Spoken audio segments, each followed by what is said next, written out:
Good morning. आज class 12 का chapter first का ये हमारा दूसरा लेक्चर है। पहले लेक्चर में हम लोगों ने पढ़ा था कि आवेश क्या होते हैं, विद्युत क्या होते हैं और कूलॉम का नियम क्या है। तो हम लोगों ने ये पहले लेक्चर में पढ़ा था। आज के लेक्चर में हम लोग पढ़ेंगे कि बहुल आवेशों के कारण लगने वाला बल तथा अध्यारोपण का सिद्धांत क्या होता है। तो ये आज हम लोग को पढ़ना है। तो कल का क्लास का हम लोग थोड़ा रिवीजन कर लेते हैं, देखते हैं कि थोड़ा सा याद है कि नहीं। तो जो आवेश होता है, क्योंकि सब इलेक्ट्रॉन का होता है, तो आवेश जो होता है, तो जब इलेक्ट्रॉन हमारा क्या होता है, स्थिर होता है, तो आवेश कहलाता है। और दूसरा था कि विद्युत क्या होता है, तो जब हमारा इलेक्ट्रॉन गति करता है, और गति करता है तो जितना तीव्र गति से करेगा, जितना तेज गति करेगा, हमको उतना ज़्यादा विद्युत उत्पन्न होगा। तो यानी कि इलेक्ट्रॉन जब गति करता है तो हमें विद्युत मिलता है, लेकिन जब इलेक्ट्रॉन स्थिर रहता है तो क्या होता है, आवेश कहलाता है। और अगला पॉइंट था कि आवेश दो प्रकार के होते हैं, एक था धनावेश, दूसरा था ऋणावेश। तो धनावेश क्या होते थे कि जो अपनी तरफ कोई भी आवेश आकर्षित करता है, तो यानी कि उस पर धनावेशित चार्ज होता है, तब वो आकर्षित करता है। और ऋणावेशित यानी कि जो आवेशित हो जाता है, यानी कि आकर्षित हो जाता है, तो उसे हमको लोग ऋणावेशित कहते थे। तो इसमें क्या था कि कैसे होता है, तो इसमें दो कंडीशन होता है। यदि दो अगर प्लस प्लस रहेंगे, यानी कि दोनों प्लस प्लस रहेंगे, तो क्या होगा, इन दोनों के बीच में प्रतिकर्षण बल लगता है। प्रतिकर्षण बल लगता है। प्रतिकर्षण बल का मतलब होता है कि एक दूसरे से ये दूर जाते हैं। तो जब दोनों प्लस प्लस रहेंगे तो क्या प्रतिकर्षण बल लगेगा। चाहे ये दोनों निगेटिव भी रहेंगे, यानी कि माइनस माइनस रहेगा, तब वो प्रतिकर्षण बल ही होगा। लेकिन जब ये प्लस और माइनस रहेंगे, जब ये प्लस माइनस रहेंगे, तब इनके बीच में कौन सा बल लगता है, तो आकर्षण का बल लगता है। तो यानी कि हमारा जो आवेश होता है, तो धनावेश और ऋणावेश रहेगा तभी आकर्षण होगा। नहीं तो जब प्लस प्लस यानी कि पॉजिटिव धनावेश रहेंगे तो प्रतिकर्षण होगा। चाहे ऋणावेश रहेंगे तभी भी प्रतिकर्षण होता है। तो और दूसरा अगला था कि अगला था आवेश का क्वांटीकरण। तो यानी कि क्या होता था कि हमारा कोई भी पदार्थ है, तो उसमें क्या जो मान लेते हैं जो भी आवेश है तो उसमें कितने इलेक्ट्रॉन और कितनी संख्या में है, यानी कि इलेक्ट्रॉनों की संख्या और इलेक्ट्रॉनों की संख्या का गुणनफल क्या कहलाता था, कि आवेश का क्वांटीकरण कहलाता था। तो ये फार्मूला था Q बराबर यानी, ये कल हम लोग पढ़ चुके थे। और अगला पॉइंट मेरा कूलॉम का नियम था। कूलॉम का नियम कहता है कि जब दो आवेशों के मध्य कार्य करने वाला बल उन दोनों आवेशों के गुणनफल के अनुक्रमानुपाती तथा उनके बीच की दूरी के वर्ग के व्युत्क्रमानुपाती होता है। यानी कि इसका ये कल हम पढ़ चुके थे। तो इसका फार्मूला था कूलॉम का नियम क्या था, तो 1/4 पाई F बराबर 1/4 पाई F0 into Q1 into Q2 बटा के R²। ये हमारा क्या था, कूलॉम बल था।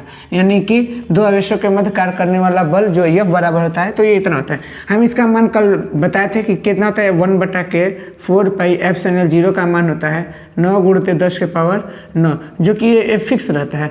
तो ये हमें सवाल लगाने में, न्यूमेरिकल लगाने में काम आता है। कल का एक पॉइंट छूट गया था। तो कल का जैसे एक पॉइंट था, क्या था कि ये कूलॉम बल का सदिश निरूपण, ये कूलॉम बल का सदिश निरूपण कभी कभी ये पूछ देता है। कूलॉम बल का जब सदिश निरूपण हमको करना होगा, सदिश निरूपण, जब कूलॉम बल का हमको सदिश निरूपण करना होता है, तो क्या करते हैं, कुछ भी नहीं करना होता है, इसी को लिखते हैं। यह बराबर क्या है, 1/4 पाई F0 into Q1 into Q2 बटा के R²। गुणा हम कर देते हैं इसी दूरी का R कैप से। इस R कैप का मतलब होता है एकांक सदिश। ये R कैप का मतलब होता है एकांक सदिश। क्योंकि देखिए ये एक अदिश राशि और ये परिमाण को व्यक्त करता है। ये जब लग जाता है, ये जो एक कैप लगता है, ये परिमाण को व्यक्त करता है। यानी कि अदिश, यानी कि जो अदिश राशियाँ होती हैं, क्योंकि दूरी हमारा क्या है, अदिश राशि है, तो इसलिए दूरी में हम क्या करते हैं, ये अदिश राशि का, ये हम जानते हैं सदिश है, क्योंकि बल जो होता है वो क्या होता है, ये सदिश राशि है। तो बल में हम जब अदिश का गुणा कर देते हैं, तो ये क्या रहता है, सदिश निरूपण, क्योंकि हमें सदिश में दूरी भी चाहिए, यानी परिमाण भी होता चाहिए, और दिशा की भी आवश्यकता होती है। इसलिए इसमें क्या करते हैं, एकांक सदिश यानी कि R कैप का गुणा कर देते हैं। तो जब R कैप का गुणा कर देते हैं, तो ये हो जाता है कूलॉम बल का, ये हो गया सदिश निरूपण। यही हमारा क्या होता है, कूलॉम बल का सदिश निरूपण होता है। आज की क्लास में हम लोग पढ़ेंगे कि जो बहुल आवेशों का लगने वाला बल, या इसे अध्यारोपण का सिद्धांत भी कहते हैं। तो आज क्लास अगला पॉइंट है बहुल आवेशों के कारण लगने वाला कूलॉम बल या अध्यारोपण का सिद्धांत है। तो अध्यारोपण का सिद्धांत क्या होता है, तो ये जान लेते हैं। अध्यारोपण का सिद्धांत ये कहता है किसी एक आवेश पर अन्य कई आवेशों के द्वारा लगने वाला बल, किसी एक आवेश पर कई अन्य आवेशों के कारण लगने वाला जो बल होता है उन सभी बलों का सदिश योग उस आवेश के योग के बराबर होता है। यानी कि कहा जाए कि कोई एक सदिश है, मतलब कोई एक आवेश है और उस आवेश पर कई और आवेश मिलकर क्या करते हैं, बल लगाते हैं। तो जब सारे आवेश बल लगाते हैं तो उन सारे आवेशों का सदिश योग उस अकेला आवेश के योग के बराबर होता है। जिससे कि हम कह सकते हैं कि मान लेते हैं एक मेरा क्या होता है कि ये 50 ले दिए और 50 को हमको कह रहे हैं कि 50 को कई भागों में तोड़ना, तो हम इसे लिख सकते हैं कि 10 + 10 + 20 + 5 + 5, यानी कि हम कह सकते हैं कि इतना जो है इतना मिलकर एक क्या बन रहा है, 50। यानी कि एक अकेले 50 और इतना मिलकर क्या कर रहे हैं कि ये 50 बनाने की कोशिश कर रहे हैं। यानी कि इसको कह सकते हैं कि यानी कि एक अन्य आवेश हो गए, यानी कि अन्य कई आवेश हो गए, अन्य कई आवेश ये हो गया। ये एक अकेला आवेश है, तो मतलब इस 50 को बनने के लिए ये अकेले ही हो गया, तो इस 50 को बनने के लिए कई अन्य आवेश इस पर बल लगा रहे हैं। तो बल जो लगा रहे हैं तो इनका सदिश योग इस अकेले बल के योग के बराबर होता है और ये सिद्धांत अध्यारोपण का सिद्धांत कराता है। तो एक बार देखते हैं कि क्या होता है कि जब कोई आवेश पर कई अन्य आवेश बल लगाते हैं तो उन सारे आवेशों के बल का जो सदिश योग होता है उस अकेले आवेश के योग के बराबर होता है। एकदम सिंपल होता है अध्यारोपण का सिद्धांत। तो इसी को क्या, जैसे कि हम ले लेते हैं कि एक बल हो गया F हो गया, इस पर क्या करते हैं कई आवेश बल लगा रहे हैं, F1 लगा रहा है प्लस F2 लगा रहा है प्लस F3 लगा रहा है प्लस F4 लगा रहा है डॉट प्लस Fn बल लगा रहा है। तो ये हमारा क्या होता है, ये फार्मूला होता है, ये अध्यारोपण का सिद्धांत होता है कि कोई आवेश पर लगने वाला बल अन्य कई आवेशों के कारण लगने वाले बल के सदिश योग के योगफल के बराबर होता है। तो ये हमारा अध्यारोपण का सिद्धांत है। तो हमें इसे सिद्ध करना है, क्या करना, बहुल आवेशों के कारण लगने वाला बल तथा अध्यारोपण। तो अध्यारोपण का सिद्धांत तो समझ में आ गया होगा। तो ये देखते हैं बहुल आवेशों के कारण लगने वाले बल का सूत्र का निगमन करते हैं। बहुत सिंपल होता है, तो देखते हैं क्या है।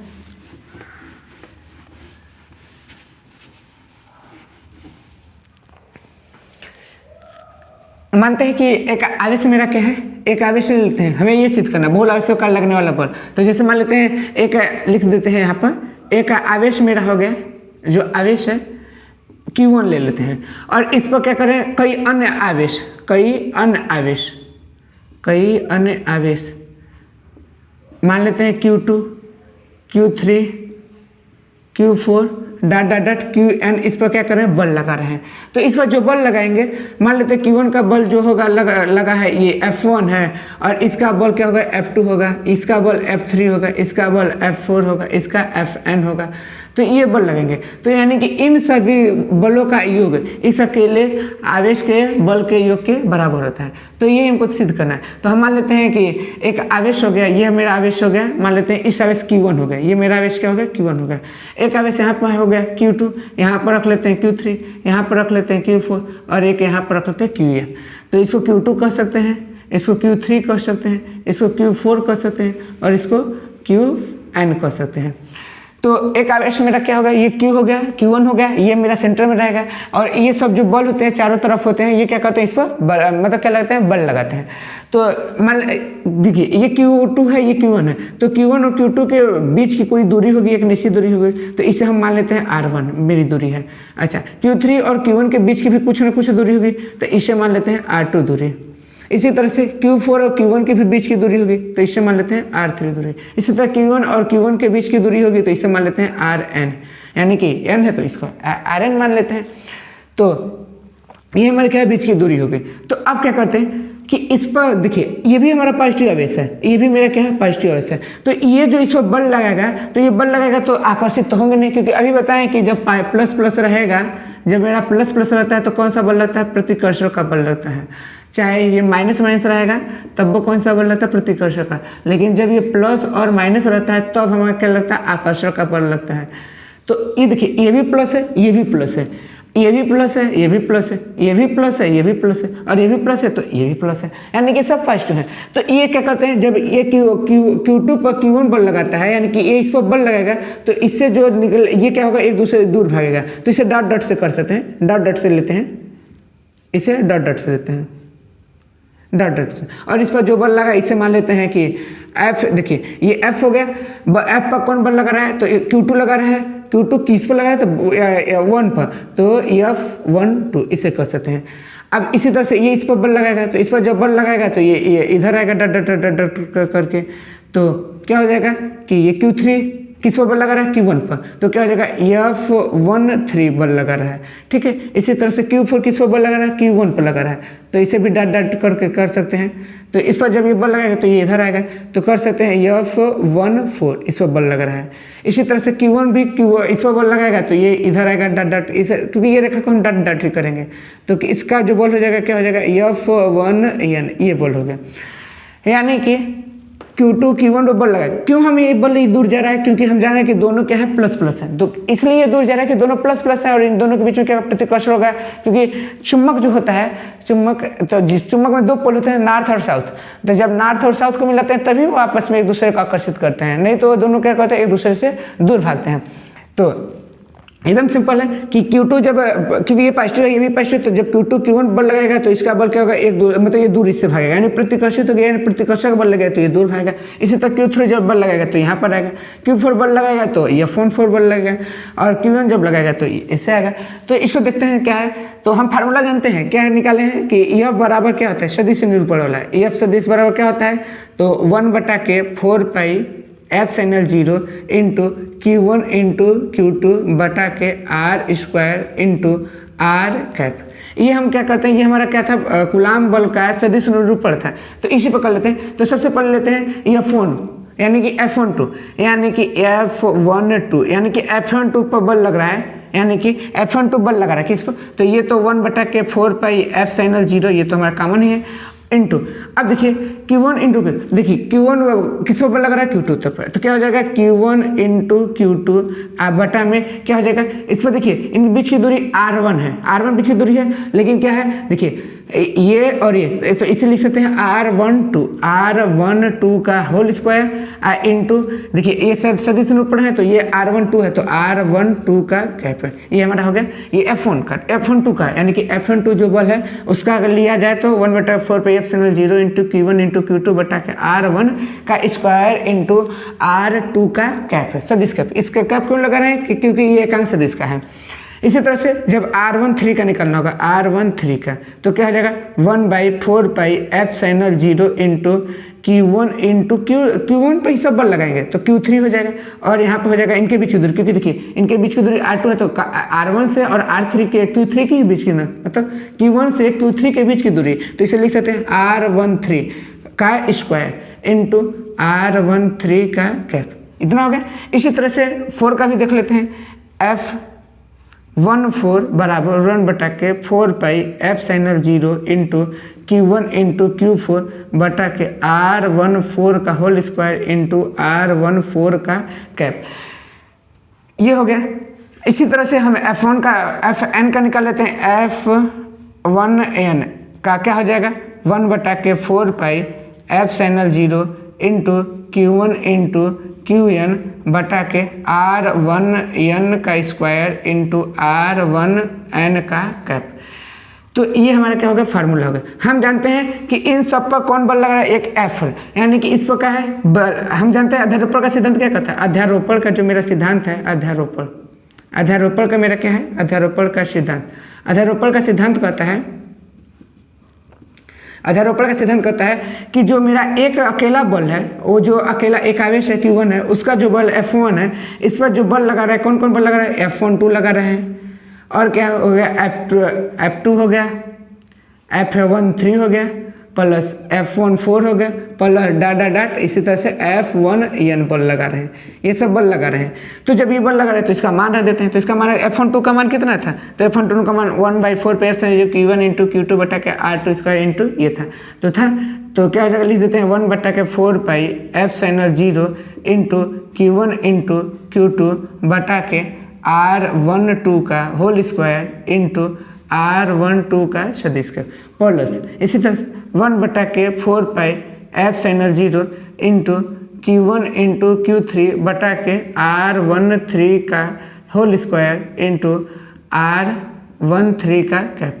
इसी तरह से F4 का भी और Fn का, तो F1 का लिख देते हैं, तो क्या हो जाएगा Fn का 1/4 पाई F sin 0 into Q1 into Qn बटा के R1n का स्क्वायर इंटू R1n का कैप। तो इधर जगह नहीं है, इसको क्लियर कर कर इधर लिख देते हैं, ऊपर लिख देते हैं। तो क्या था,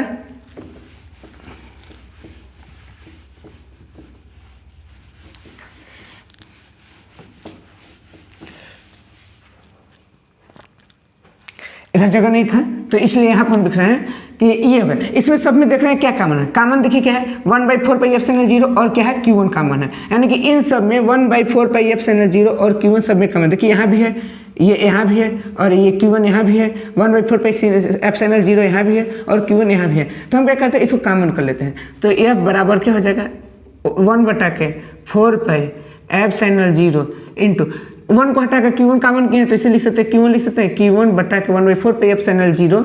अब कोष्टक में क्या क्या है, यहाँ पर बचा मेरा Q2, बचा क्या Q2, अब बटा के क्या बचा R12 का होल स्क्वायर इंटू R12 का एकांक सदिश यानी कि क्या प्लस बच गया यहाँ पर Q3, बचा क्या यहाँ पर Q3, यहाँ पर R13 का होल स्क्वायर इंटू R13 का कैप प्लस इसी तरह इसका 4 का, तो 4 का भी यही लिखा जाएगा। यहाँ पर हम n का लिख देते हैं, तो क्या बच गया यहाँ पर Qn बटा के R1n का स्क्वायर इंटू R1n का कैप। ये क्या हो गया मेरा, ये हमारा बच गया, यानी कि ये Q1 कॉमन, Q1 बटा के 4πε0 कॉमन करने के बाद ये हो गया। तो ये हमारा क्या हो जाता है, जो बहुल आवेश का लगने वाला जो बल का फार्मूला होता है, यही फार्मूला होता है। ये फिर सदिश बराबर क्या होगा, Q1 बटा के 4πε0 इंटू क्वेश्चन में लिखते हैं Q2 बटा के R12 का स्क्वायर इंटू R1 का कैप, R2 का कैप, R12 का कैप प्लस Q3 बटा के R13 का स्क्वायर इंटू R13 का कैप प्लस Q1 बटा के R1 का स्क्वायर इंटू R1n कैप। ये हमारा क्या होता है, यही हमारा फार्मूला होता है। ये क्या होता है, सूत्र का निगमन होता है। कभी कभी ये पूछ देता है बहुल आवेश का लगने वाला बल क्या होता है, तो ये होता है। इसे क्या कहते हैं, इसे सिग्मा में भी लिखा जा सकता है, क्योंकि मैथ में हम लोग क्लास 10 में जो मैथ से होंगे बच्चे वो पढ़े होंगे कि माध्यिका में सिग्मा का प्रयोग किया जाता है। तो सिग्मा का प्रयोग कैसे किया जाता है, तो देखिए इसमें जो प्रथम पद होता है, प्रथम पद को सिग्मा में I से डिनोट करते हैं, और जो अंतिम पद होता है उसे किससे डिनोट करते हैं, तो n से डिनोट करते हैं। तो प्रथम पद को I से, दूसरा और अंतिम पद को n से। तो प्रथम पद I है वो कहाँ से शुरुआत होगा, तो 2 से शुरुआत हुआ। I कहाँ से शुरुआत हुआ, तो 2 से, यानी कि जो मेरा आवेश है कहाँ से 2 से। तो प्रथम पद I बराबर कितना हो जाएगा, 2 हो जाएगा। और कहाँ तक है, Rn तक, तो n बराबर अंतिम पद क्या हो जाएगा, n हो जाएगा। तो इसे कैसे लिखते हैं, तो देखिए सिग्मा F बराबर क्या हो जाएगा, F सदिश बटा Q1 बटा के बराबर Q1 बटा के 4πε0। ये क्या लिखेंगे, अब सिग्मा लिखेंगे, सिग्मा लिख दिए। तो सिग्मा का ध्यान दीजिए, ऊपर हमेशा अंतिम पद लिखा जाता है, यानी कि n लिखा जाता है, और नीचे क्या लिखा जाता है, I लिखा जाता है। तो I बराबर मेरा कितना है, तो I बराबर क्या है, 2 है।